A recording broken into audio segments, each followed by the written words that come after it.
Olá, sejam bem-vindos. Hoje, vamos mergulhar em uma das histórias mais perturbadoras da América. Uma história que abalou a pequena cidade de Plainfield, em Wisconsin, e mudou para sempre a forma como o mundo enxerga o medo. Este é o caso de Ed Gein, conhecido como o açougueiro de Plainfield. Até 1957, Ed era apenas um homem esquisito e solitário, vivendo em uma fazenda isolada. Mas após sua prisão, o mundo descobriria segredos que pareciam ter saído diretamente de um pesadelo. Ed Gein nasceu em 1906, em uma família extremamente conturbada. Sua mãe, Augusta, era uma mulher rígida e obcecada por religião, com ideias muito severas sobre o mundo. Ela acreditava que tudo fora de sua casa era pecado, e criou os filhos, Ed e seu irmão Henry, em meio à culpa e ao isolamento. O pai era alcoólatra e ausente,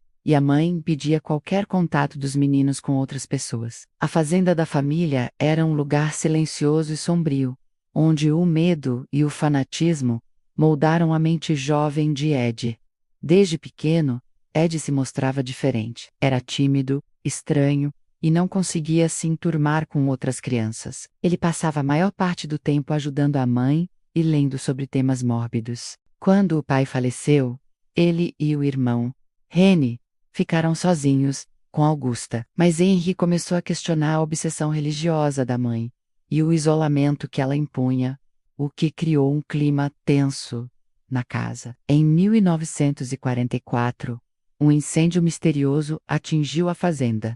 Henry morreu nas chamas. Embora as circunstâncias fossem muito suspeitas, o caso foi oficialmente encerrado como um acidente. A partir daquele momento, Ed ficou completamente sozinho com a mãe. Quando ela morreu, em 1945, algo dentro dele pareceu se partir. A casa, que já era sombria, tornou-se seu refúgio e sua prisão. Ele trancou todos os cômodos que pertenciam à mãe, preservando-os exatamente como ela havia deixado, e passou a viver em meio ao lixo, revistas e livros sobre temas obscuros. Sua mente mergulhou cada vez mais fundo na solidão e em uma obsessão crescente por reviver a presença materna. Foi então que ele começou a visitar cemitérios à noite. De forma silenciosa e metódica, ele dizia ouvir vozes que o guiavam. Durante anos, ninguém desconfiou de nada. Para a comunidade, Ed vivia de pequenos trabalhos e era visto como um homem estranho, mas tranquilo. Ele consertava objetos, ajudava os vizinhos quando solicitado e frequentava o mercado local. Nada em seu comportamento sugeria qualquer tipo de violência, menos apenas uma profunda solidão. Mas em novembro de 1957, o mistério veio à tona. A dona de uma loja de ferragens, chamada Bernice Worden, desapareceu de forma inexplicável. O filho dela, que também era policial e investigador, encontrou no livro de vendas o nome de Ed como o último cliente do dia. A polícia foi até a fazenda dele e, ao entrar, descobriu algo que ninguém estava preparado para ver. O celeiro e a casa estavam cheios de objetos e vestígios que revelavam uma mente profundamente perturbada. Ed havia transformado partes do lugar em algo que ele chamava de lembrança. Ele usava materiais retirados de cemitérios para confeccionar objetos, roupas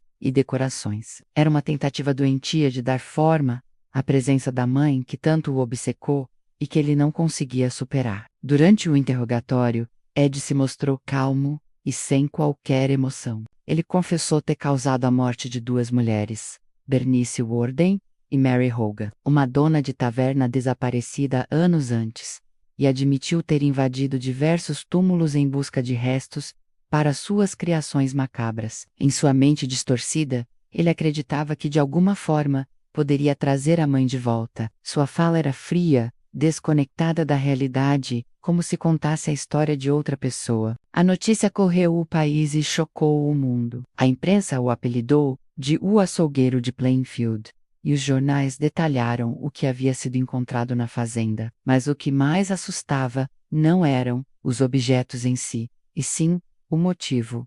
Ed não fazia aquilo por prazer ou maldade, mas sim por delírio por acreditar que estava cumprindo um chamado espiritual. Em 1958, Ed Gein foi considerado mentalmente incapaz de responder por seus atos e enviado para um hospital psiquiátrico, onde viveu até morrer de causas naturais, em 1984, aos 77 anos. Sua fazenda foi destruída por um incêndio misterioso logo após sua prisão, como se a própria comunidade quisesse apagar aquela mancha de sua história. Mas o nome de Ed Gein jamais desapareceu da memória americana. Sua história inspirou filmes, livros e alguns dos personagens mais famosos da ficção de terror. Norman Bates, do clássico Psicose, Leatherface, de O Massacre da Serra Elétrica, e Buffalo Bill, de O Silêncio dos Inocentes. Todos tiveram origem nessa história real. Cada um deles representa um fragmento do horror que Ed trouxe à tona,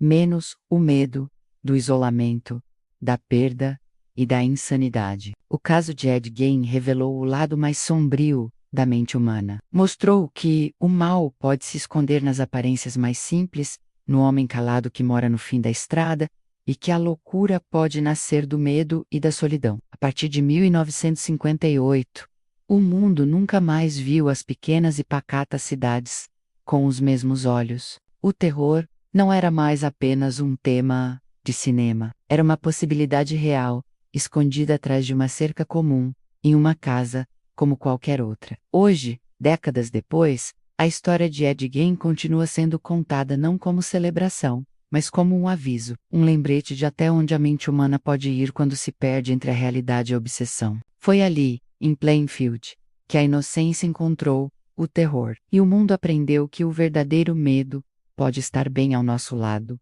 em silêncio, apenas observando. Se você gostou deste vídeo e quer conhecer mais histórias como essa, não se esqueça de se inscrever no canal e ativar as notificações. Deixe seu like, comente o que achou deste caso. Obrigado por assistir e até a próxima.